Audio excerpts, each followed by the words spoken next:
A. Definisi senjata biologi.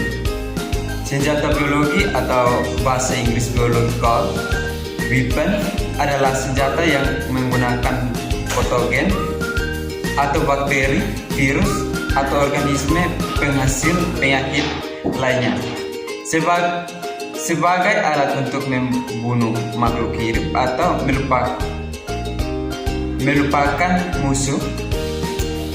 Senjata biologi adalah mikroorganisme seperti virus, bakteri, atau jamur atau zat berancam yang dihasilkan oleh organisme hidup yang diproduksi dan dilepaskan dengan sengaja untuk menyebabkan penyakit dan kematian pada manusia, hewan, atau tumbuhan. B. Agen biologis. Agen biologi adalah mikroorganisme atau toksin yang dihasilkannya yang dapat menyebabkan penyakit pada tumbuhan, tanaman, dan menyebabkan kerusakan material. Dalam pembuatan senjata biologi, agen biologi merupakan komponen penting yang harus diteliti terlebih dahulu sebelum diaplikasikan. Beberapa agen biologi dan penyakit yang pernah direncanakan untuk dijadikan senjata sudah pernah dijadikan senjata biologi di dunia, antara lain yang pertama virus Ebola, kedua virus Marburg, dan virus demam kening atau yellow fever virus, dan lain sebagainya. C. Karakteristik dari senjata biologi adalah mudah diproduksi dan disebar, aman digunakan oleh pasukan penyerang yang menyebabkannya, serta dapat melupakan atau membunuh individu berulang kali dengan hasil yang sama atau konsisten. Hal ini berarti apabila kita menggunakan senjata biologi yang sama untuk menyerang beberapa daerah berbeda, maka dampak yang terjadi haruslah sama. Agen biologi pada senjata biologi juga harus dapat diproduksi dengan cepat dan murah. D.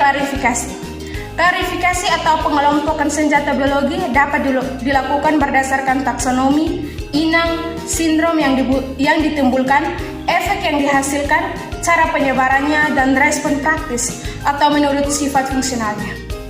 Salah satu klasifikasi yang sering digunakan klasifikasi fungsional yang dibuat oleh Pusat Pengendalian dan Pencegahan Penyakit atau Centers for Disease Control and Prevention atau CDC meliputi kategori A.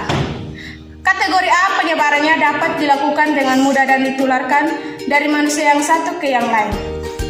Menyebabkan tingkat kematian yang tinggi dan berpotensi mempengaruhi kesehatan publik, dapat menyebabkan kepanikan dan gangguan sosial.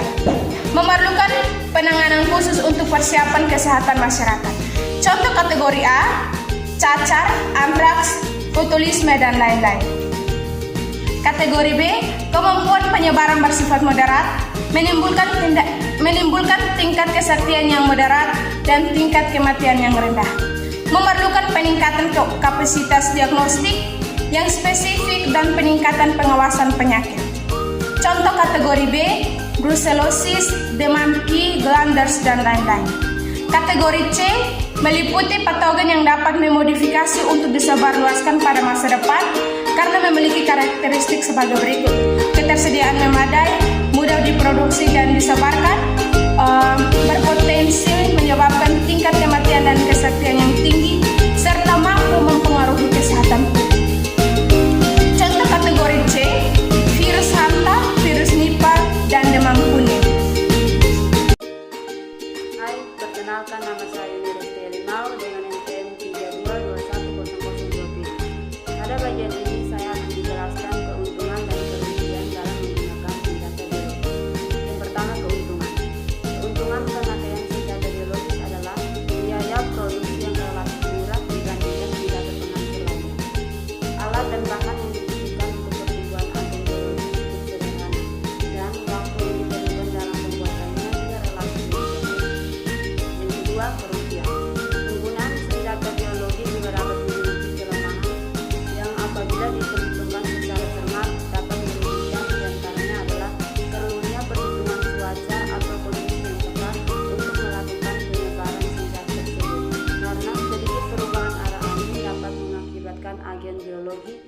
berbalik menyerang diri sendiri.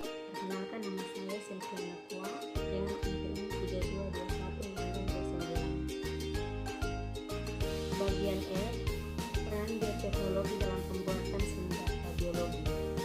Kemajuan ilmu bioteknologi, terutama rekayasa genetika, memiliki dampak negatif dan positif dalam pengembangan senjata biologi. Berbagai jenis vaksin dan antitoksin juga telah dikembangkan untuk mengontrol bakteri dan virus patogen yang digunakan sebagai senjata biologi. Kemajuan bioteknologi juga dapat disalahgunakan oleh sebagian orang untuk mengembangkan senjata biologi yang sangat berbahaya. Contohnya adalah menghasilkan organisme makroskopis yang secara genetik sudah dimodifikasi untuk memproduksi toksin atau racun berbahaya. Berbagai agen biologi atau gen juga dapat direkayasa secara genetik agar lebih tahan atau stabil pada kondisi lingkungan yang kurang menguntungkan dan memiliki resistensi terhadap antibiotik, vaksin, dan terapi yang sudah ada. Inilah hasil presentasi kami. Sekian dan terima kasih. Goodbye.